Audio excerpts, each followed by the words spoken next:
Qlik Dork back again today, my friends. I am coming at you live in sunny, always sunny Gainesville, Georgia. You can see the light shining through my data cathedral.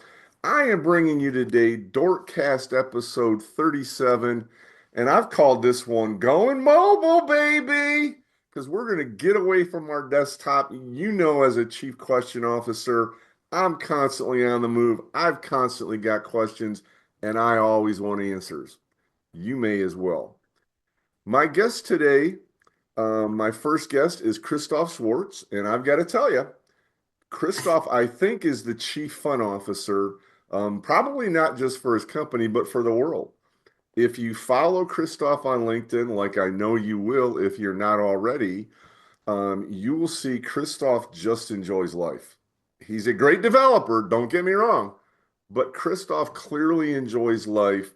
And besides all the technical material he posts online, you're going to see him just going around the world having a great time.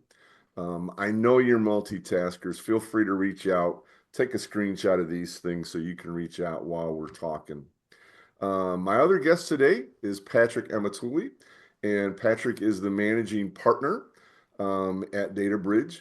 And Patrick, are you at least an apprentice chief fun officer? Are you learning how to have more fun? I mean, I guess with Christof, of course. I mean, Christof is like an inspiration for that. So I cannot have fun with Christof. Only fun. I guess Good, it's amazing. Yeah. Mhm. good deal. And both these guys are with DataBridge, and here's a website for them. I know you can go out there and get connected with that as well, and you might want to be browsing through that as we get started. So Christof, it is a pleasure to have you here, man. That besides enjoying and being inspired by all your fun posts, dude, I have followed you for my whole Qlik career. Before becoming the Qlik Dork, some of the things that you have put out there have just been mind blowing. Like, man, I didn't know Qlik could do that, and then you made it look so easy. So I appreciate you being here. Um, I'm so thankful. And I think what we're going to be doing during this time is you guys are going to try to help me understand how Qlik Mobile works, right? Oh, yeah, not quite actually. So thanks of all for all the introduction, and I try not to be more funny than I'm naturally, so it doesn't come across. No, it's not about Qlik Mobile, although it is a mobile solution that uses Qlik in the back. Let's put it like this, and it bundles several functionalities into one experience. It's not only purely a Qlik front end, but also has a tie into AI functionality. So we'll Hang on a show that in second a bit. here. Let me check my notes. I've got to get rid of my agentic AI call screener because it was here. We're going to go do Qlik Mobile, but it is mobile, right? We're going to It focus on is mobile, and we're going to be using Qlik applications, but it's not Qlik mobile. Is that right? correct. Right. Correct. Yes. Now, why And did you guys think you needed to do something a little bit different? And we're definitely going to come back to the AI. I like that. But why did you think you needed to do something different?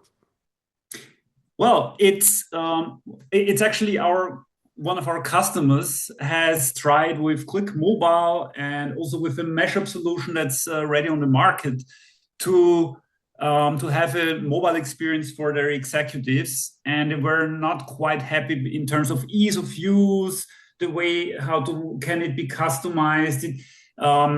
At the end, they had a list of things that they couldn't get solved, and since we were also on that account, am I sharing my screen by the way? You are. All Yes. right. So, and we will do this as a live demo as well. But what you see here is like the end experience, the final experience that we have created, bundling the what they asked us into a new native app.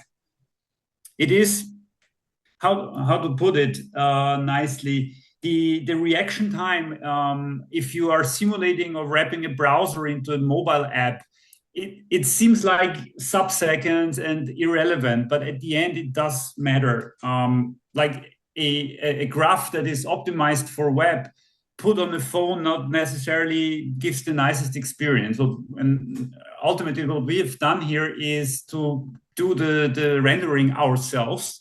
So this is not native Qlik you see here. It is So just wait a Qlik second, wait a through the second. You're saying APIs. you're not just embedding a Qlik Sense visual. That's not a Qlik pie chart or bar charts. Nope. That's Nope. crazy. And when you say native app, what does that mean? Like I'm not a mobile guy. I usually spend too much time here at my laptop, so I like the idea of going mobile and getting away from the keyboard. But what does that mean that it's a native app? Because I think this is probably going to get to the heart of what you guys are doing. Yes, a mobile app is anything you can like directly operate with your finger. So much simplified to the point that when you want to, for example, make a selection, there is no confirmation needed. You type and you're there. You can go back at any time. So the best is if we demo this, and if we, for the, let's say, the 5 minutes that we do for the demo, forget that it's Qlik in the back, because it's Okay. first of all, it's not relevant for the one who is using the app to know that. But Wait, then are we you will. saying they just want answers? Sorry, the. You're saying the users just care about getting answers and they don't really care what the back end is? Of course, of course not. I mean, especially with C-level, typically a larger Yep. enterprise is exposed to multiple tools. They don't mind. So just give me something that works for me. That is, I have only 2 free clicks away from the information I look for. That's like the going in position. And to achieve this, a few things need to be done beforehand, and then you have like this experience. So And what is it? I'm getting a little bit confused, and I'm wondering who out there in the audience is thinking, well, if it's not a Qlik bar chart and they're not Qlik pie charts and it's not being embedded, what are you using Qlik for? yeah, we can answer this right now. I would suggest that we do the demo first, and then we bridge. I think for those who know Qlik well, you already look through the behavior and say, this is what Qlik does. Usually, when I clear a field to set a bookmark, toggle a drill group, and so on and so on. So all this lovely behavior of updating objects, multiple objects, through a filter context, that engine behavior is key to having a good user experience, no matter what the client is you're using. Are you tap? I'm going to take a wild guess here. I'm just a wild guess. You know, I'm a guy with the bow tie, but I'm gonna take. Is it the associative engine that's in the background? Is that Yes, what you're taking of advantage course. of? Yeah. All right. Whew. So, I got so something right. Forget my the agentic engine, AI call screener. I got something right. Dork is 1 for 1 so far. yeah. And Great. it goes back to the first days of Qlik Sense, like when Anthony Dayton was still CTO at Qlik. He always put like anyone out there can build a client. I mean, a little bit Yep. exaggerating, and that's exactly what we've done here. We say the engine is an uplift to just naked data in a database. Yep. It wraps functionality such as you check in objects that want to see data by a definition, and the engine itself takes care of a context when it's changed to invalidate and update objects. Yep. That's like the fundamental working principle of the engine and why it matters. It's different to if you don't have that, you would need to know, now this is invalid. The object needs to refresh. So you trigger this whole thing client side and push Yep. it down or upstream to the database. And here it's reversed. You just register an object towards the engine, and the engine tells you, by the way, you've probably done something. This is invalid. Here's your new data. And we take care of the rendering. That's the fundamental separation of, that layer of engine is something when you love it, like we do from as a Qlik partner and longtime Qlik employee. That's the going in position for a very smooth user experience. Very cool. Well, I can't wait to see this demo now, because I think I got a little bit of understanding. I've seen a bunch of other front end clients, but they've all been web-based, right? It's, hey, I Yeah. can do Beehive charts. I want to do this special visual, but it sounds like you're using the same engine behind the scenes, and I'm guessing you're going through the engine API. So you are Yes, using the correct. Qlik Sense open APIs that make mean Qlik Sense has no boundaries, and you've tied that with a native phone app. I can't wait to see this, guys. This looks like it's Yeah, going to be something let's fun. jump right into it. Patrick, you steal my presentation away. Maybe I need to stop here or.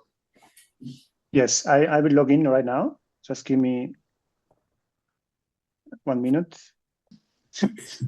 So Right. Patrick, your screen kind of looks weird. Do you have your monitor flipped vertically? Like I'm seeing everything tall and instead of wide. What are you sharing here?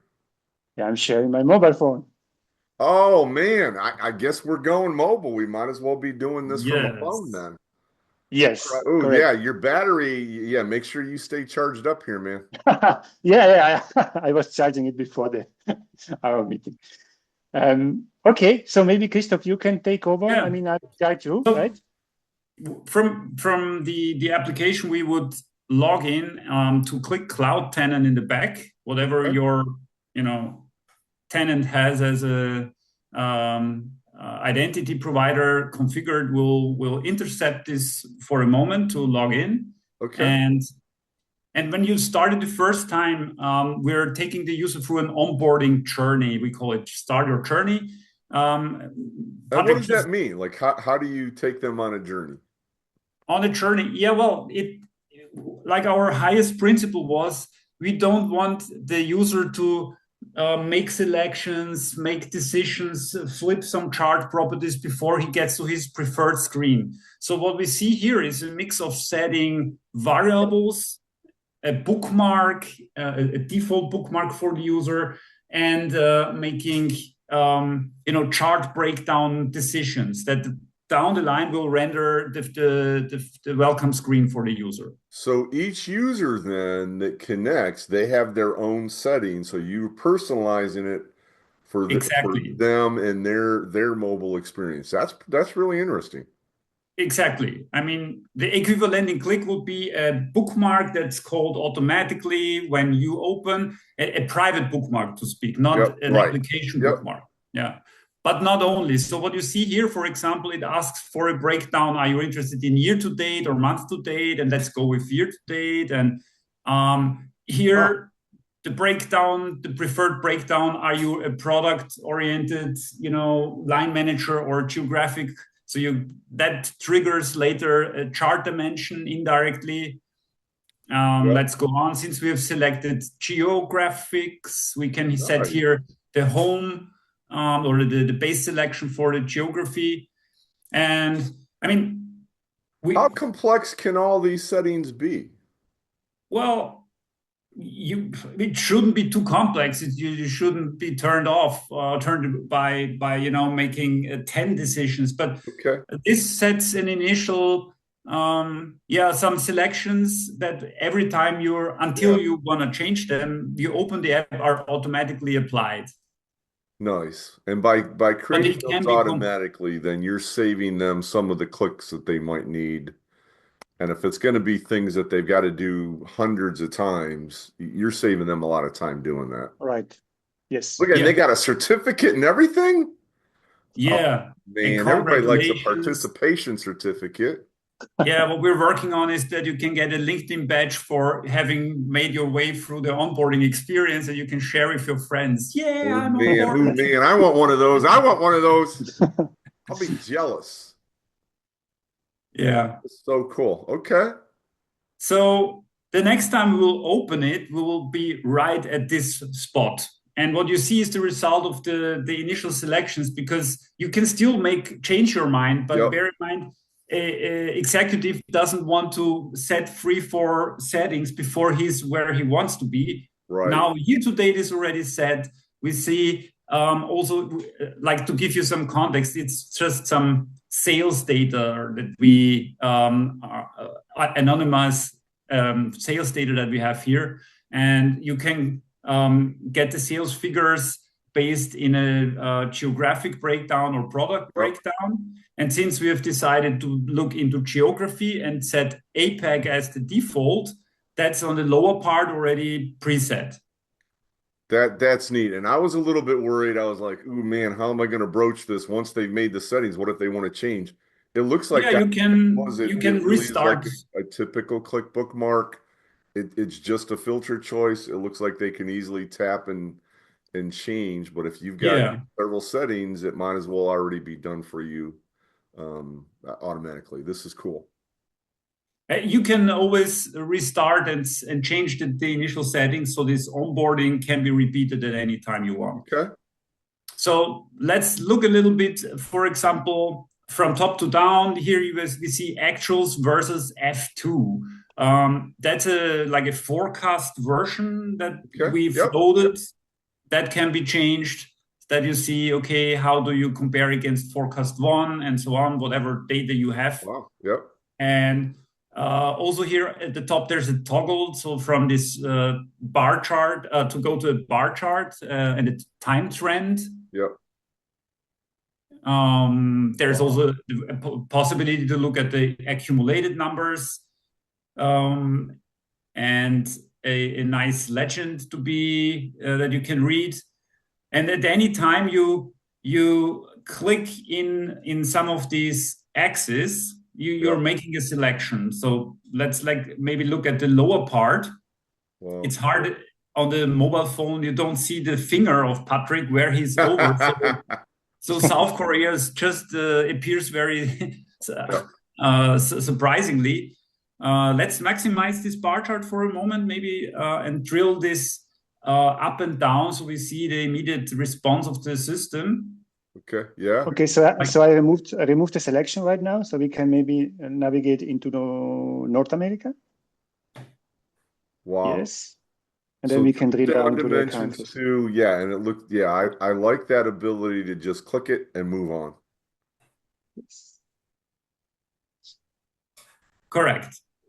So when you said it's a bookmark, I would buy that almost, but a bookmark, for example, doesn't really control the chart dimension in a drill tree or in a cyclic group, if you will. So Yep. there's a few tweaks that need to be done that are not coming out automatically with a bookmark.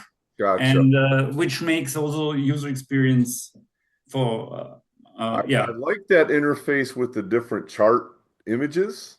Um, are those actually different charts, or are you just taking the same hypercube data and displaying it differently on the fly then? Yes, that's the approach. So we are getting the hypercube data, right? And then we are just rendering it differently with our charting library. So we have built in the back our own charting library, which we use for rendering the visualizations. Nice. Have you shown this to many old Qlik view type people like myself yet?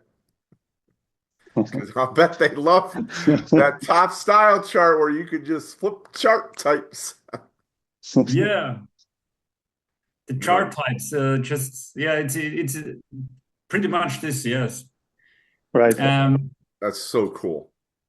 Also, like the bottom in the center, there's this filter icon, this blue one. When you Yep. click on this, this is a very straightforward selection. Here you see filters that you may want to select even without carrying a selection. They currently don't have a selection, but you can click now on, let's say, region Okay. and select the region. Okay. Yep. That's also, I think, this saves you the room to waste real estate for having filter boxes somewhere on the screen. So if you Right. have them Yeah. handy, you click on the filter, there you have them, there you set the filter, close it, done. Also, of course, removing a filter you would do from there and unset the filter. So how do you get started with this? Like I don't think it's just magic. How Mhm. do you say, hey, I want to tie this demo V003 app to some Qlik Sense app? How do you Mhm. do that and configure that? Yeah, that's done through an application in the background that I don't know. Should I switch the sharing for a moment? And If you plan to show that later, we can get back to yeah, that I later plan to because show that later because I that got another question about the screen too. yeah. Then let me finish Okay. what else we see here, and then I'll answer that question. It's a good one. What else we've got here? Just on the very bottom, there is bookmarks, and it is what you can imagine that it is. You Right. can, of course, set any custom filters under a Yeah. certain name and Okay. recall it later if you want. And then there is Ask Me, and Ask Me. Here, what we're using and wrapping is Qlik's Insight Advisor. So Nice. So maybe you're Patrick, you can in the calling the Qlik meantime Insight think of a Advisor question you APIs have. now. Nice. Since it has now, or not now, but since a little while, there's API access for the Insight Yep. Advisor. Maybe can you find out sales in Italy or something like by just human voice? And you could also dictate this, by the way. Of course, speech to text. You could also use the iPhone record and ask the question. And Italy. And then the Insight Advisor creates you an answer, including a chart that it thinks best Yep. visualizes it. Yep. And we grab all that and represent it in this little chat dialogue with the bot. Yep. I like how you end up breaking it down as well. You show some of the details, but you're getting the other NLG. And then of course it looks like there's some recommendations or something to dig down, which is what Insight Right. Advisor does. Right. That Yes. is so neat. Yeah. Yeah. And maybe Christoph, if I can jump in, you have also the possibility to, I mean, I type now the question, right? But you also have the possibility to use voice prompts to, to input your query. So you have two Mhm. ways to do that. You have the And, microphone on the bottom part. and does it understand Italian questions? No, only Austrian questions. But Insight Advisor ships in different languages, so it should. I'm not sure if Yeah. Italian is part of it, but You would Spanish have for to sure. set that up in the Qlik Sense app in the vocabulary. Yeah. Yes, Yeah. correct. You, Yes, you yes, can you yes, yes. can put the KPIs and things in different languages. So that is So cool. Well, I'm looking at that thing and I'm thinking you guys are geniuses. I'm out on the go. I'm a busy guy. I'm trying to get in my steps. I'm tracking my health on my watch. And it looks like you give me audio news, so I'm able to catch up on my podcasts while I'm interacting with my data. Is that what you're doing there? yeah, Right. yeah. Actually, what we're doing the next version is rename Audio News into Qlik Dork and put as a logo your fly instead Nice. of the broadcast. But what this does actually is when the app gets reloaded, we feed the data or selected data into a large language model, OpenAI in this case, Okay. and the result is several findings that can be played with text to speech. So, like a podcast. And when you press the play button, it starts playing On these August audio news. 28, 2024, Emberblaze from the Energy Division under the Fire Business Unit exhibited an outstanding performance, recording actual sales of 27.5 million, a remarkable increase of 303.9% from its forecast. So, Come on, wait a second now. You're not just subscribing to like the Dork Cast or some other podcast. You're generating the news through a large language model from the data so that people could make sure that they see those insights that were found on outliers rather than even have to find them in a chart or even asking for them. Is that what this is really doing? exactly, I couldn't have put it better.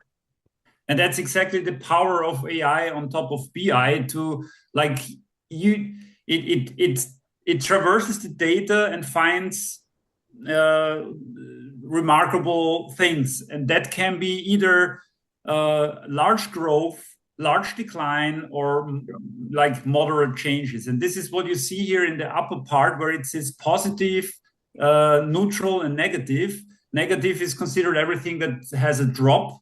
Yep. And you can click on this, and it even tells you like the percentage. 55% of the data lines that it analyzed represent a drop in it, in the data. So Wow. profound turn down, earth harvests. So it, like the abstract that it generates is really cool on that. That Yeah. it's That is amazing, guys. Like, Patrick, was this all your idea? Christof was probably sleeping or flying his drone, and you came up with this idea, right? it Yes, was of course. Patrick's. Good. Make sure And you you, take credit now. This is going global. Take credit yeah, now. Take the credit now. This is Yeah, really, really cool. and you know what is funny? Even the image what you're seeing here, right, is generated by a large language model. So we have used DALL-E 3. So if you Man. want, we can generate a lot of images out of those news. Now, believe it or not, I'm not really in this data cathedral. This is not really my office. This was generated by generative AI as well. So I'm all about generating images. This is so cool, man. So how are your customers taking to this? Because this probably wasn't even something they dreamed of, was it? Like this is something you guys just gave them because you could. the they love this. What the customer needs to do actually is to make it enterprise ready. That we're not feeding OpenAI with some data that is, their data. Technically, this is the complete correct approach, and you get an answer. But they don't want the data, of course, to go into a external Yep. AI model. So we're still working with our initial customers that they can in-house this and use it internally. So everyone goes, yeah, I like this, but how secure is it? That is the only question that is solved. AI already works for a while. Or Yep. has to be. So that's with most of the vendors now, like Amazon, you deploy a model to your Mm. own space, and Mhm. you're not really calling a open model. You're calling the model that you deployed in your secure space. So you're only passing your data that way. So I think they're taking steps. Microsoft has the same type of thing with Azure and their models that you deploy them to your own space. At that point, you've got an account and you're spending money on the tokens instead of calling a free open API that you Mhm. get free tokens out of. Right. So And are and you going to are you planning to give them the ability? You decide how you want to implement this. You give us the endpoint, and we'll call whatever that endpoint is for you then. yes, definitely, that is an option what we have taken as a possible solution for making the data actually secure, right? I mean, another alternative would be to host the language model directly on the phone, because there's the possibility now to use Edge AI to host reduced language models on the phone and really live interact with that language model based on your data context you are in, right? That could be another alternative. Yeah, But we yeah, we could yeah, we could probably spend hours talking about that, but it is becoming a crazy world, right? You're hosting your own large language model on your own phone for crying out loud in your hand. Yeah. Yeah, the yeah. power is mind-blowing, but I really love the concept of this. And technology is catching up to you guys' idea. As I play with more and more, and now that we've got some reasoning models, I think you're going Mhm. to be able to generate some really very interesting narratives from Yeah. these. And your concept that, hey, let's take that written text, convert it to a podcast-like thing, so that they could literally listen to it. And now when they rank these things with stars, where does that information go, by the way? This is currently just just a mock things. So Okay. we All don't. right. It's not relevant. So Yeah. what's the concept for the future? Are you going to then I mean, keep that, or once you yeah. get a whole bunch of negative ratings, you'll take that off the list of available podcasts then, or I mean, the idea is to actually to allow the end user to give us feedback, right, to the generated podcast, to see if we need to improve in the generation of that news, right, and no? how accurate it is. So that's the whole thing of that rating model. Yeah. That man, this is like first, I guess I'll give my agentic AI call screener a second chance. They told me it was going to be Qlik mobile. They were right on the mobile, but I'm having fun because I'm all about AI. You're using the associative engine, you're doing all the things that Qlik is moving forward with in terms of AI, embedding the AI, asking questions, getting ideas before you've even had to ask a question. This is really cool stuff. Yeah. Yeah, And, thank you. and maybe I even want to surprise you. You have even the possibility, if you go under the settings, to change the language. And for instance, now we have English and German, right? And you can choose your speaker here, and you will have, Grüezi wohl zur Qlik Zürich Reality Tour. this news in a different language. Can even have, if you are native Oh my German native goodness. speaking, you can do that as well. That's incredible. That is incredible. She has to me, that's a nice accent. To you, it's probably what you guys hear every day. Yes. Yes. Doesn't sound That's like an true. accent to you guys. Swiss So German cool. is really special, Yeah. Yeah. Even in English, if you want to switch to a male voice, you can do Welcome that to the Qlik Zurich AI reality. and have that news played in a male voice. You guys are on the On leading August edge here. 28th, 2024, Ember Blaze from the Energy Division under the Fire Business Unit Right. exhibited an outstanding. That is incredible. You guys are blowing it away. If you're at home looking at this, just remember that Qlik Dork helped you see this stuff. This is awesome. All right, guys, what else you got to show me? I mean, you've already kind of blown So my mind with the AI. I'm already thinking, what else you got that you're just going to be like, man, start taking I notes. wanted to come back one of your earlier questions, Dalton, that is how does the Qlik app link with the application? I think for now, if I start sharing again, and I guess you first need to stop, then I lift the curtains of what's happening in the back, like where the Qlik app comes from. Okay. So now I can start sharing again. No problem. You can indeed. We go here, share. Hope it's the right screen. Yeah, here we go. The selections here, I'm not touching my mouse, Patrick. If you still have the app open, maybe you want to make a selection because then Hold you your hands see. up. You got to hold your hands up, or we might think you're really touching your mouse. There you go. Both hands, both. There we go. I'm not touching Okay. anything either. Okay. Select a country China you selected. So it Yes. comes and goes. Woo! Just like There's magic. magic of like the engine and the session. Yep. We could isolate it if we wanted to, like having a separate identity for each of the clients, but on purpose to show you we did not here. So the selection that comes here is actually just showing what commonly probably people would say is an ugly app, but it served the purpose because guess what? All those little options here and these KPIs here are the ones we have just before seen perfectly aligned somewhere on the client, but this time this is just where it's calculated. So to render these 5 KPIs we are using, or call it abusing, you look at it, a straight table, and we're also using the color property in the background to drive down the line the color in the mobile app. Okay. So why reinventing the wheel? If this is a color that is changing depending on its value. Qlik has given me a nice vehicle, and if I'm a developer, I can find my way to set the color here. It will also match down the line in the native app. Nice. But I think what you're showing here is you really don't have the bar charts, you don't have combo charts.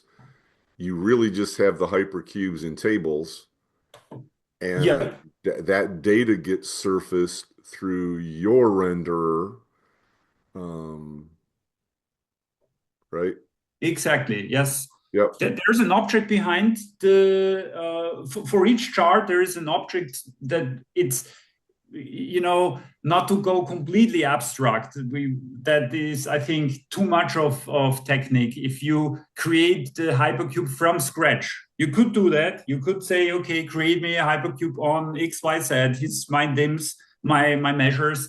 But it's really hard for someone to maintain. So what we've done as the best compromise is this app, first of all, has the necessary data. Second, you can teach the inside advisor of whatever you want to teach the vocabulary, if to tweak it and to improve it. Yep. And third, you have the filters, for example. What we see on this sheet is one object. I just need to, for a moment, make it private that we can see that.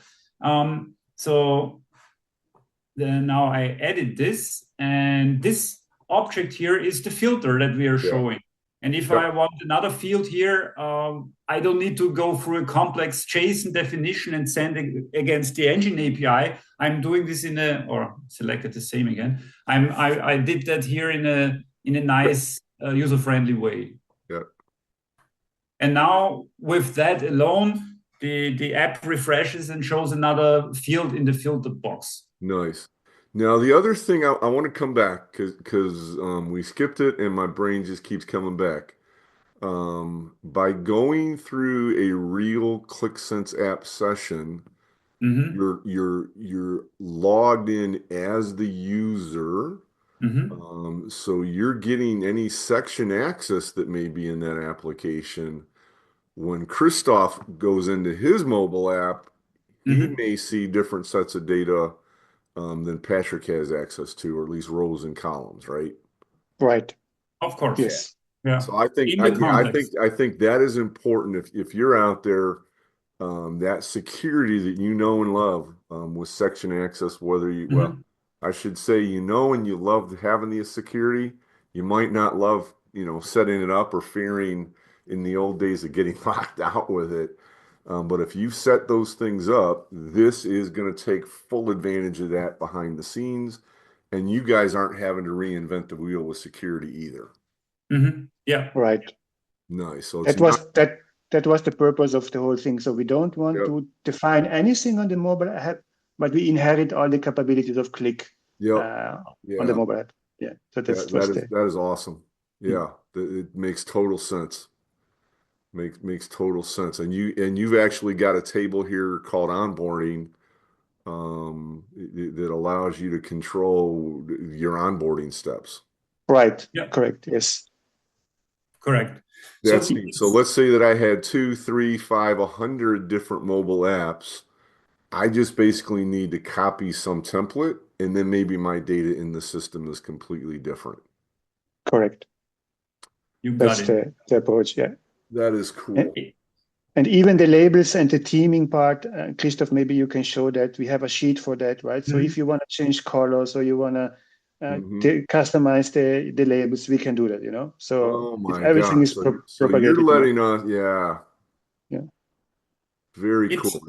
It's still a bit techy because this is like an abstract app. It's not the app itself you want to expose to the users to visit. It's the one that the React developer, so to speak, sees and maintains to drive app behavior and colors and layout. And how do you set those colors? Let's say I'm looking at that and say I like that yellow to be 2 shades different of yellow. Is that like an inline load, or do you collect do you allow input somewhere? I mean, we maintain like an external Excel or Google sheet, right, file, and then we just load it over. So we allow the business actually, or the Qlik developer to maintain it over there, and then we So propagate when it we to load the the Sale Insights AI app in the load script, we're reading that Google Sheet, pulling the colors, and then you're surfacing them so that they could clearly see yes. what's going to be in the app. You Mhm. guys kind of thought this stuff through, man. Yeah, This is yeah. really cool. Again, Patrick, make sure you take all the credit now, man. It's teamwork. So Christof, I mean, it's team. At the end, it's team. Look at that. Sharing the credit. I love it. I love it. I'm glad I could bring Patrick here because he is much deeper on the React side. I'm only scratching the surface here. Gotcha. But there's like what is additional the motivation for this product is also the fact that I mean you may be totally in love with Qlik as we do, but you don't need to. And the simple reason is some user or some companies it happens that they also have like competitive products, and so they have either no Qlik at all, or they are on a leave Qlik strategy, or only maintain a small, subset while the majority goes to somewhere else. So in all of these circumstances, we can still kick in with this solution, as at the end of the day, the data can be anywhere. Qlik Cloud will be able to connect to it. And even if they have no Qlik at all, we are signing an OEM deal with Qlik. So we are the ones to license it in their name as an OEM partner, and they are just using the technology. So very cool. Okay. If you're in a Microsoft shop, for example, the only thing they need to do is give us access to data on a, I don't know, Azure DB. We will load, we will model it a bit. There's some consulting that's involved, of course, but ultimately the necessary data and security is in a Qlik app, and then the rest you've already seen. Very cool. Very, very neat. And does this work with Qlik Sense on-prem and Qlik Cloud, or which versions of Qlik Sense does this support? I mean, Engine API is compatible. We have solved it so far only for Qlik Cloud.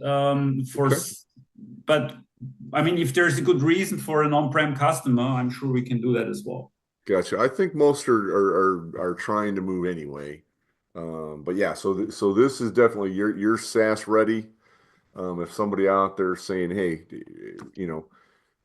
because I think one of the things as they go from on-prem to the cloud, they start thinking things differently. They start thinking about being more decentralized. They start thinking about using things like AI and automations and taking actions and doing all that kind of thing. So that would be probably the right time for them to be thinking about how else do we augment this? How do we get this same data in more people's hands effectively? So I would think that Journey is the right place to bring you guys in or something anyway. Yeah. Mm-hmm. Nice. So what's next for you guys? This is like, I mean, I've been seeing this now for like 50 minutes. This is old news to me. I loved it at the time, but now it's old news. It's like 50 minutes old. What's next for you guys that I have to look forward to? So technically, Patrick, maybe you wanna. Yeah. I mean, I can step in here. Yeah, from a product roadmap point of view, we are going to support push notifications. So that means that you can get to your mobile phone a notification even if your app is not opened in the back in the mobile app. So we are going to handle that part.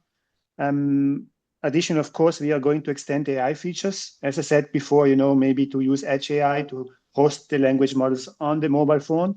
Yep. And getting the context live of your current selections, and then generating some summaries. And then we are thinking to make the whole thing more flexible from a maintenance point of view, so that a Qlik Sense developer can maintain it without having the need to use JSON files. So maybe to create a Qlik extension to act as a configurator for the mobile app. Okay. Yeah. So those are the ideas what we had, and I mean the next is the push notification, which will be released at the end of Q1 actually. Man, Now, when you say push notifications, is that like Qlik alerting that would you preset those things to say notify me if it goes below 50 or over 95 or Right. like that? I mean, yeah, we are using the Qlik automation for that, right? So we can use that part, to trigger Okay. the notification, and Yep. we already set up like the Azure push notification as a cloud service for broadcasting those notifications to the mobile phone. And as for my business use case, as you said, yes, it's data alerts on specific thresholds or data updates, or maybe a new version of the mobile app, right? So we would like to inform the user for And those kind so of this slide catches my interest. I was assuming your pitch was to Qlik customers directly. Um, you've Yes, actually got a pitch to Qlik partners as well. Yeah. who may be working now. How are they taking this? I mean, are they reselling what you did? Are they then being trained? How do they get trained to do the support and understand what things have to change and get lined up? So there's what you see here is actually also a sales strategy that we're starting to execute now. We've been through a lot of marketing material that we had to build, and we're starting to campaign this and look for also for partners who have an interest to either like one of the strategies when they see in a customer that has a leave Qlik strategy and this hurts that particular case where we originally built it, that customer also had a or has a leave Qlik strategy, but now we have really a lock-in on C-level. The Yep. C-level loves, they paid for this app for us to build it, Yep. and so there is no risk that they will go away from Qlik completely. So this is a lock-in on one hand, and also the possibility to see this as a delivery for AI and BI, not to think of another Qlik Sense client for mobile only, but to see also the use cases that you would not put into a Qlik Sense client, but native AI functionality that's brought to a phone. Yeah, very cool. That's yeah, I'm And really yeah, I'm we're really looking for impressed. partners. There is to deliver this to a customer. There is a development and a phase and a design sprint necessary, and that Okay. design sprint and parts of the development, the partner can sell to their customers. Right. We had to sit and define what they want.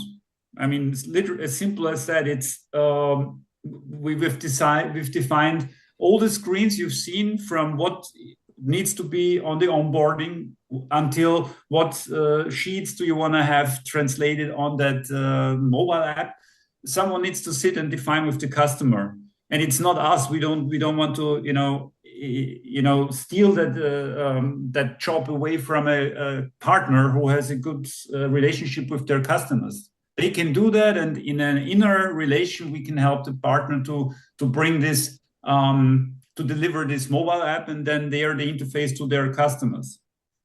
Nice. This Nice. help the partners to be successful, and yeah, of course, we also sell directly. That's was just two ways that we look into in future to partner and to Nice. bring this to the market. Very nice.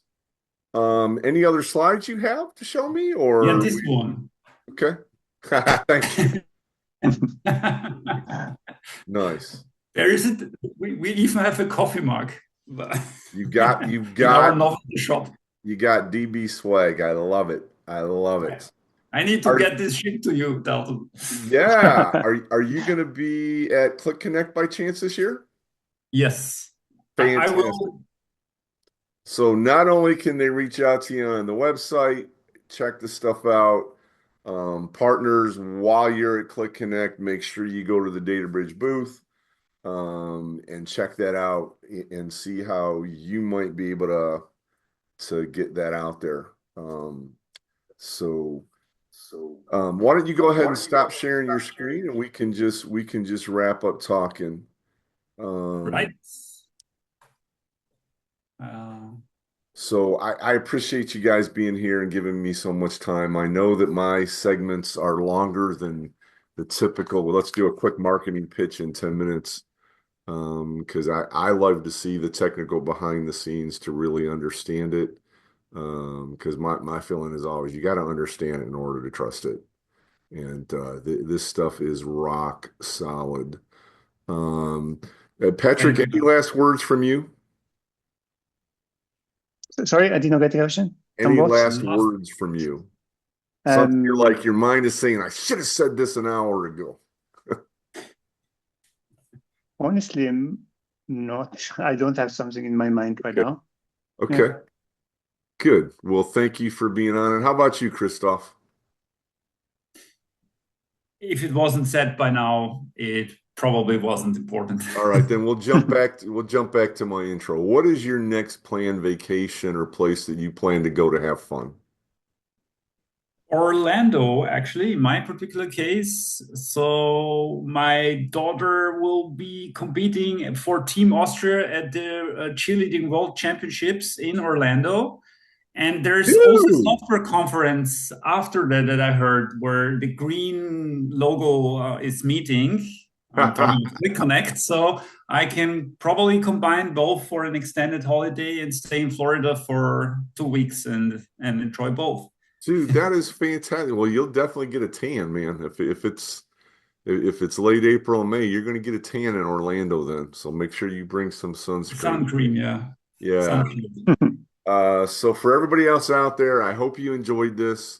If you were like my agentic AI call screener and assumed this was going to be Qlik Sense is mobile, Qlik Sense does have mobile, but I think it's interesting to see that their spin on what makes it different, makes it a native app. And I tend to agree that if you're going to be on the phone, take advantage of the user interface on the phone, not just the size of the phone. So, really cool stuff. Hope everyone out there has a great, great day as always.